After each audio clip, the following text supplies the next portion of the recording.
Hello everyone, this is Vansh and I welcome you all to my YouTube channel law by Vansh Batra. सो आज की इस video में हम discuss करेंगे section 26 of transfer of property act के बारे में। तो आइए चलिए स्टार्ट करते हैं। सो सेक्शन 26 बात करता है फुलफिलमेंट ऑफ कंडीशन प्रेसिडेंट के बारे में। ये जो सेक्शन है एक सिंपल सी बात कहता है। ये सेक्शन कहता है कि अगर ट्रांसफ़र हो रहा है एंड वहाँ पे एक जो कंडीशन है, कंडीशन प्रेसिडेंट लगा दी गई। कंडीशन प्रेसिडेंट हमने सेक्शन 25 में भी डिस्कस किया था कि जो कंडीशन ट्रांसफ़र से पहले फुलफिल करनी होती है वो कंडीशन प्रेसिडेंट होती है। तो अगर किसी ट्रांसफ़र में कंडीशन प्रेसिडेंट लगा दी गई तो पहले वो कंडीशन फुलफिल होगी, तभी वो उसके बाद वो जो ट्रांसफ़र है वो इफ़ेक्ट में आएगा। वो जो कंडीशन लगाई गई है वो सब्सटेंशियली कंप्लाइड होनी चाहिए, मतलब ग्रेटली ओबे होना चाहिए उस कंडीशन का, तभी वो जो ट्रांसफ़र है वो इफ़ेक्ट में आएगा। तो इसकी बेरेक्ट लैंग्वेज देखते हैं। बेरेक्ट क्या कह रहा है? Where the terms of a transfer of property impose a condition to be fulfilled before a person can take interest in the property. तो जहाँ पर ट्रांसफ़र ऑफ प्रॉपर्टी के टर्म्स में, मतलब कहीं पे प्रॉपर्टी का ट्रांसफ़र हो रहा है और उसके टर्म्स में एक ऐसी कंडीशन लिखी गई है जो कि फुलफिल होनी चाहिए उस पर्सन के उस प्रॉपर्टी में इंटरेस्ट लेने से पहले। मतलब वो पर्सन तब इंटरेस्ट ले सकता है, तब उसका इंटरेस्ट आएगा उस प्रॉपर्टी में जब वो कंडीशन पहले फुलफिल हो जाएगी। तो ऐसी कोई कंडीशन लगा दी गई। The condition shall be deemed to have been fulfilled if it has been substantially complied with. तो वो जो कंडीशन है वो फुलफिल मान ली जाएगी if it has been substantially complied with. मतलब अगर वो सब्सटेंशियली मतलब कि ग्रेटली कंप्लाइड, ग्रेटली उस कंडीशन का ओबे हो जाएगा इन फुल। अगर वो कंडीशन जो है ओबे कर ली जाएगी तो वो कंडीशन मान लेंगे कि फुलफिल हो चुकी है।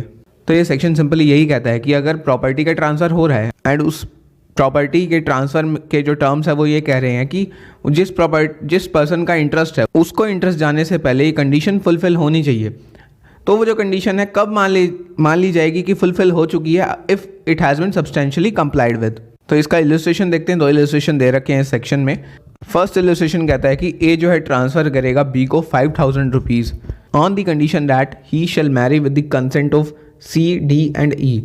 तो ए जो है बी को तब 5000 रुपीज़ ट्रांसफ़र करेगा जब बी जो है सी, डी और ई की कंसेंट से मैरिज करता है, उन तीनों की कंसेंट से वो शादी करता है।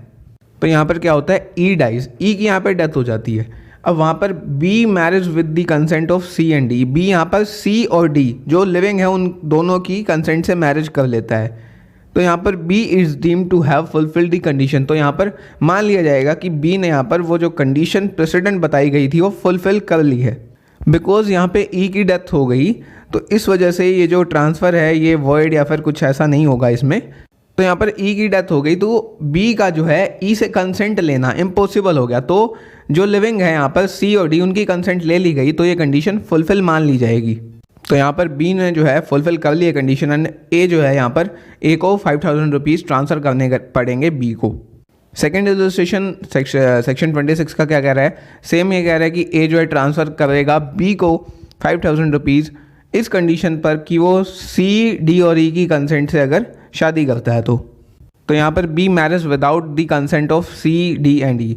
यहाँ पर वो जो बी है बी शादी कर लेता है एंड वो सी, डी और ई की तीनों की कंसेंट नहीं लेता वहाँ पर, but obtains their consent after the marriage. B has not fulfilled the condition. तो वहाँ पर वो शादी से पहले जो बी है शादी से पहले सी, डी और ई की कंसेंट नहीं लेता, बट वो कंसेंट ले लेता है जब उसकी शादी हो जाती है, मैरिज कर लेता है, उसके बाद जो है वो सी, डी और ई तीनों की कंसेंट ले लेता है। तो यहाँ पर जो है बी ने ये कंडीशन फुलफिल नहीं की है यहाँ पर, बिकॉज यहाँ पर जो कंडीशन लगाई गई थी, ए ने जो कंडीशन लगाई थी वो कंडीशन प्रेसिडेंट थी। तो यहाँ पर जो टर्म्स है ट्रांसफ़र के वो ये कह रहे हैं कि बी को उस 5000 रुपये जो वो इंटरेस्ट है उसको लेने से पहले फुलफिल करनी है वो कंडीशन, पर उसने ऐसा नहीं करा। So the condition has not been substantially complied with. So यही था हमारा सेक्शन 26। होप सो आपको वीडियो अच्छी लगी होगी। वीडियो अच्छी लगी हो तो प्लीज़ लाइक कीजिए एंड कमेंट कीजिए। अगर कोई डाउट रहता है सब्सक्राइब कीजिए law by Vansh Batra YouTube channel को और भी लॉ टॉपिक से रिलेटेड वीडियोस देखने के लिए। So that was it for today. Have a nice day.